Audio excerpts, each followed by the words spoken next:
Bom dia, meus amados, a graça e a paz do Senhor. Hoje vamos estudar o Evangelho segundo João, capítulo 8, versos 10 e 11, que dizem: Então Jesus pôs-se de pé e perguntou-lhe: Mulher, onde estão eles? Ninguém a condenou? Ninguém, Senhor, disse ela.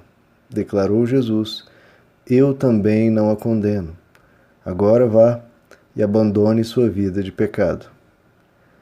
Bom, queridos, aqui nós vemos a conclusão dessa linda história, né, de resgate, onde Jesus ele é o salva-vidas, né?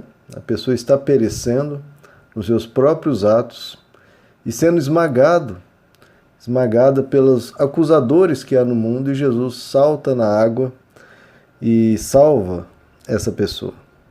E o interessante aqui nesse texto, queridos, veja só, que Jesus ele oferece a salvação primeiro e só depois pede que ela mude de vida. Primeiro Jesus salva ela dos acusadores, salva de toda e qualquer condenação, ou seja, liberta a pessoa, e depois que ele diz, agora vá e abandone sua vida de pecado. É justamente o que Jesus faz conosco, né, queridos? Ele oferece a salvação realizada na cruz. Está aqui uma salvação gratuita, totalmente disponível para qualquer um que queira. Está disponível para você e para mim. E ele oferece essa salvação. E depois, você querendo, você recebe essa salvação e toma a decisão de mudar de vida. E é justamente a admiração causada por essa oferta gratuita que constrange a pessoa ao amor que transforma a pessoa. E é uma mudança permanente, porque não é uma mera mudança exterior, há uma mudança interior, causada pela admiração que nós temos por ele, pela gratidão que nós temos pela libertação e pelo amor que desenvolve-se em nós ao vermos alguém que nos ama tanto a ponto de nos salvar dos nossos próprios atos, nos salvar de uma condenação muitas vezes merecida. E Jesus aqui realiza o maior dos milagres, queridos, porque muitas vezes as pessoas ficam assim admiradas, com razão, claro, quando Jesus cura um leproso, quando cura uma mulher com fluxo de sangue, etc. E tudo isso é espetacular. Mas a mais importante cura é a cura da alma. Porque toda cura física, queridos, prestem bastante atenção, toda cura física ela é limitada. Porque toda pessoa que for curada, ela vai morrer algum dia. Até aqueles que ressuscitaram morreram um dia. Lázaro foi ressuscitado, mas, passados-se alguns anos, ele morreu. Agora, a cura da alma gera algo muito superior. Porque quando a pessoa é resgatada e recebe a salvação, ela passou da morte para a vida e essa pessoa viverá eternamente. Uma cura física, a pessoa pode depois desperdiçar tudo isso e mergulhar no pecado e se perder. A cura da alma leva a pessoa à eternidade. Então, onde que acontecem mais milagres?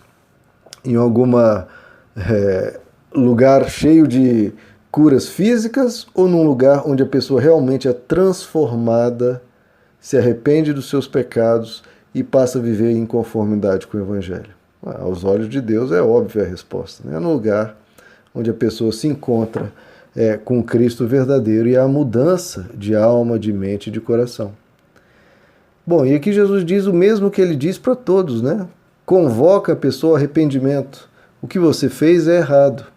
Agora vá, você tem uma nova chance, você tem uma nova vida, uma nova oportunidade. Vá e não peques mais. Abandone essa vida de pecado que só te trouxe confusão, só te trouxe tristeza, só te trouxe consequências ruins. E todo esse texto que nós lemos, queridos, é interessante ver a reação de Jesus, o objetivo de Jesus, que é sempre salvar as pessoas. Diante do pecado, Jesus, Deus, ele nunca quer esmagar, nunca quer condenar. O que ele quer é salvar. Ele repetiu isso inúmeras vezes. Ele diz, o Filho do Homem não veio para destruir as vidas, mas para salvá-las. Em outro ponto ele diz, eu não vim chamar justos, mas pecadores ao arrependimento. Ele diz que há uma alegria enorme na presença dos anjos de Deus por um pecador se arrependendo. O objetivo de Deus, queridos, é onde abundou o pecado, que superabunde a graça. Onde abundou o pecado, que superabunde a graça. Porque Deus enviou o seu Filho ao mundo, como diz João capítulo 3, não para que julgasse o mundo, mas para que o mundo fosse salvo por intermédio dele. Então esse é o objetivo de Jesus. E qual deve ser o nosso objetivo quando nós pecamos? Ora, confessar os nossos pecados e deixá-los. Provérbios capítulo 28 diz, aquele que esconde as suas transgressões nunca vai prosperar.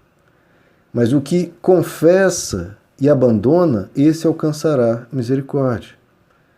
Isaías capítulo 1, Deus nos diz, lavem-se, purifiquem-se, parem de fazer o mal, aprendam a fazer o bem, busquem a justiça, parem de oprimir, faça justiça ao órfão, à viúva. E ele diz, fazendo isso, venham, e ainda que os vossos pecados sejam como a escarlata, eles se tornarão brancos como a neve. Que é o que Jesus fez aqui, mesmo diante de um delito tão grave, ainda assim Deus consegue perdoar e restaurar uma vida. Porque, queridos, o desejo de Deus é que a gente seja transformado, que a gente mude de vida. Em Ezequiel capítulo 18 ele diz, eu não tenho prazer, é Deus dizendo, eu não tenho prazer na morte de ninguém, diz o Senhor. Convertei-vos e vivei.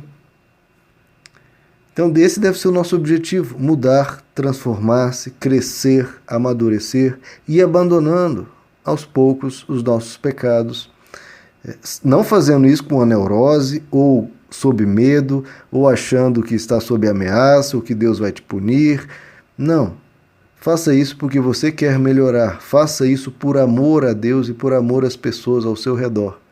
É assim o caminhar cristão. Sem pressão, sem um esmagamento, porque você já está salvo. Você já foi perdoado na cruz de Cristo. O teu acesso ao céu está absolutamente aberto. Melhore, cresça por amor a Deus, não por algum interesse celestial ou por bênçãos, não. Melhore por amor às pessoas e a Deus. E qual deve ser o nosso objetivo quando nós virmos alguém pecando? Seja o mesmo de Jesus, né? Busque ajudar, busque salvar, busque resgatar. Lembram da parábola dos filhos pródigos? Lucas capítulo 15? Um filho se perdeu completamente, destruiu a sua vida em prazeres fugazes, mas, num certo momento, ele repensa e viu que o caminho que ele estava seguindo era um caminho de perdição, e ele resolve voltar ao pai. E o que acontece? Ele vem todo cabisbaixo, todo humilhado, todo envergonhado, e o pai coloca nele a melhor roupa, coloca um anel, celebra a vinda do filho, o filho que vinha querendo ser um mero escravo, o pai o recebe como um filho amado e dá uma grande festa, celebra uma grande festa. E o que o filho mais velho, aquele que ficou na casa com o pai, o que ele fez? Ficou emburrado. Porque esse filho aí que viveu a vida toda torta, toda cheia de pecado, toda cheia de erro, e você, como um pai, recebe ele dessa forma, assim, sem briga, sem tratar ele mal, sem dar uma dura, uma bronca daquelas nele. Como é que pode isso? E aí o pai diz, olha, esse meu filho, ele estava perdido. Ele tinha se acabado, tinha se destruído, e ele voltou. E ele voltou para a casa do pai. E como você não quer que eu celebre? Então que a gente veja assim, quando vier uma pessoa, mesmo tendo um passado horrível, e vem para Jesus, e vem para a verdade, meu irmão, celebre com Deus. Porque Deus está celebrando, os anjos estão celebrando. Você não seja o que fica de fora da festa, carrancudo e dizendo, esse aí deve ter coisa errada ainda, né? Esse aí não se converteu coisa nenhuma. Não. Dê uma nova oportunidade às pessoas, porque Deus dá, Deus concede toda a misericórdia às pessoas. Você também seja assim. Certa feita, Jesus contou uma parábola que um homem tinha 2 filhos e chegou ao primeiro e disse, filho, vamos trabalhar hoje na vinha. E ele respondeu, né? Aquele filho empolgado, aquele filho fervoroso, sim, Senhor, claro que eu vou trabalhar contigo, só que ele não foi. Chegando então ao segundo filho, o pai disse, venha trabalhar comigo hoje na vinha. E o filho disse, eu não quero, eu não vou, não estou afim, não estou interessado. Só que depois, esse filho que disse não se arrependeu e foi. E aí Jesus pergunta, qual dos 2 fez a vontade do pai? E as pessoas ao redor disseram, ora, o segundo, o que disse não, mas acabou indo. E aí Jesus disse, em verdade vos digo, que os cobradores de impostos e as prostitutas entram no reino de Deus antes de vós, judeus e fariseus.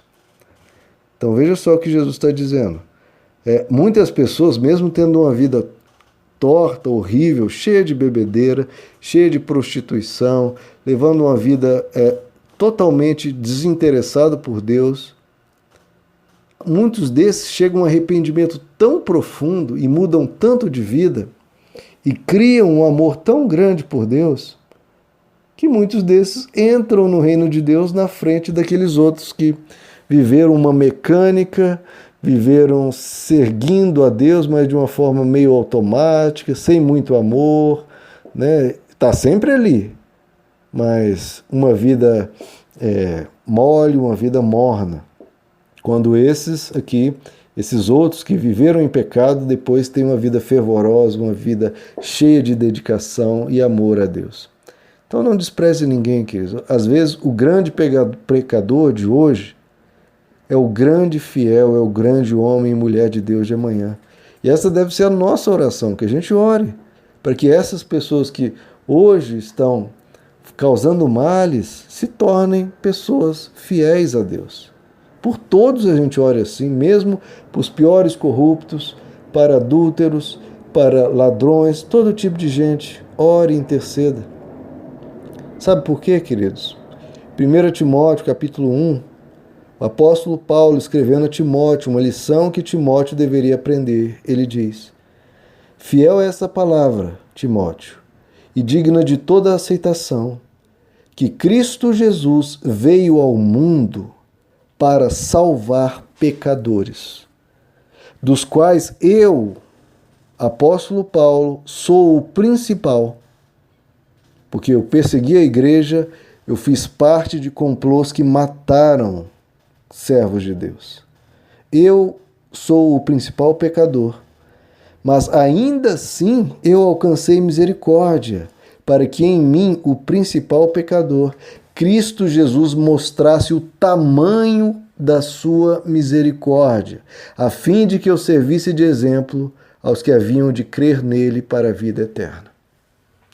Deus salvou o principal pecador de então, um legalista, uma pessoa que esmagava a todos, que acusava a todos, pronto a apedrejar qualquer um que cometesse erros. Deus salvou essa pessoa e pode salvar qualquer um.